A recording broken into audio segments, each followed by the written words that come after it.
electronic components, including image sensors, due to its excellent electrical conductivity and resistance to corrosion.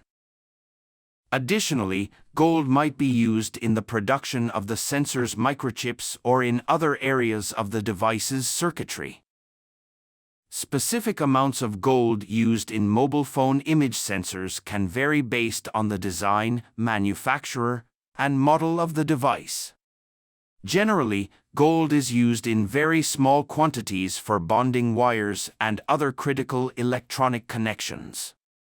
However, exact amounts are not typically disclosed by manufacturers in public documentation.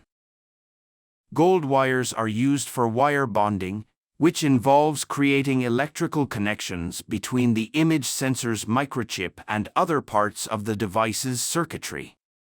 These wires are extremely thin and delicate, often in the range of a few micrometers in diameter. In some advanced image sensors, a technique called bump bonding is used. Bumps of gold or other conductive materials are deposited on the sensor's surface to create electrical connections between the sensor and other components. Gold can be used in the sealing and packaging of the image sensor to protect it from environmental factors like moisture and dust. Gold is often used in the bonding of the sensor die to the packaging substrate. Gold may also be used in the connectors and contacts that link the image sensor to the phone's circuit board and other components. Gold's corrosion resistance ensures reliable connectivity over time. It's important to emphasize that the amount of gold used in these applications is typically very small, as electronic manufacturers aim to minimize costs and maximize efficiency.